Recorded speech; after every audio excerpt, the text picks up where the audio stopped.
This is the story of Olive Oatman, a young pioneer girl who faced unimaginable hardship and lived through captivity. The town of Oatman was named in her honor.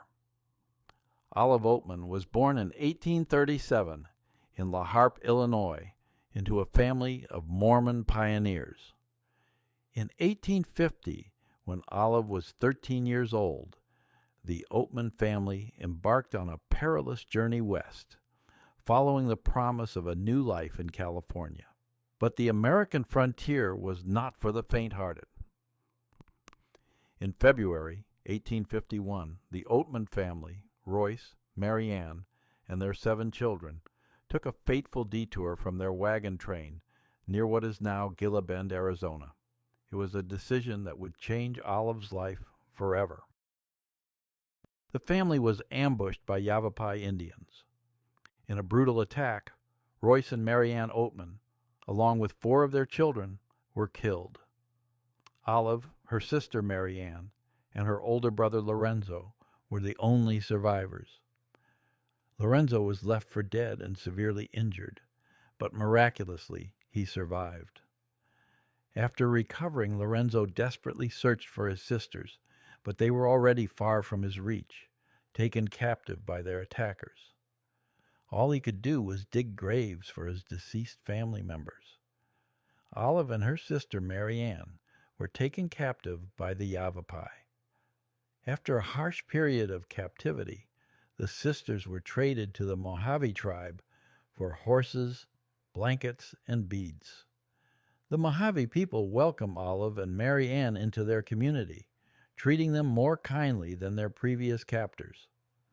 The sisters were given traditional Mohave clothing and names, and Olive was marked with a distinctive blue tattoo on her chin, a sign of her acceptance into the tribe.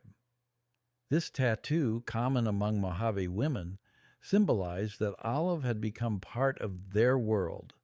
She learned their ways, participated in farming, and lived as one of them. But life among the Mohave was not without hardship. A devastating drought and famine struck the tribe. Sadly, young Mary Ann, weakened by illness and hunger, died during this time, leaving Olive alone among the Mohave. In 1856, after 5 years of living with the Mohave Indians, Olive's fate took another dramatic turn. Francisco, a Yuma Indian, heard rumors of a white girl living with the Mohave Indians. He approached U.S. Army officials at Fort Yuma, and after a series of negotiations, Olive was freed in exchange for blankets, beads, and horses. When Olive returned to Fort Yuma, she was met with fascination and sympathy. Olive was reunited with her only living family member, Lorenzo Oatman, the brother who survived. The blue tattoo on her chin became a striking symbol of her time with the Mohave Indians. Her story soon captured the imagination of the American public. Olive's story spread rapidly. In 1857, with the help of Royal B. Stratton, Olive published a book titled Life Among the Indians. The book became a bestseller, and Olive and her brother began a 6-year lecture tour across the United States, captivating audiences with her incredible tale of survival. After about 2 years, Lorenzo grew tired of retelling his traumatic story and moved on. In 1860, he married Edna Canfield and began a new life. They had 4 children together, but only one survived to adulthood. Lorenzo made a career in the hotel business and eventually decided to build his own. He died suddenly on October 8th, 1901, in Red Cloud, Nebraska, before it was completed. His wife Edna finished building the hotel after his death and operated it until she died in 1919. Olive moved to New York and continued on the lecture circuit. The long sleeves of her dresses concealed the tattoos on her arms, but the tattoos on her chin were not easily concealed.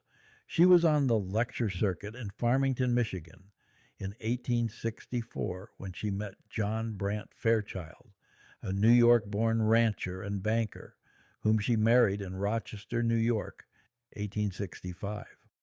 After her marriage, Olive gave up all of her lecture activities while Fairchild attempted to find copies of Stratton's book and destroy them.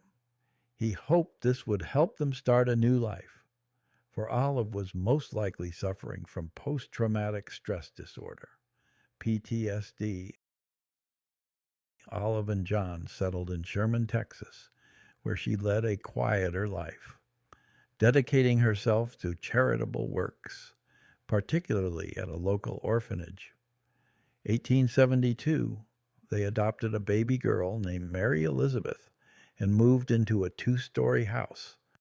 Though she never entirely escaped the trauma of her past, Olive lived out her remaining years with her husband and their adopted daughter, Mary Elizabeth. She passed away in 1903 at the age of 65. John Brant Fairchild died 4 years later, on April the 25th, 1907. Both were interred in an elaborate grave Fairchild had prepared in Sherman's West Hill Cemetery. Subscribe to our channel to explore the wonders of desert life, from its wild landscapes and wildlife to the vibrant communities that call it home.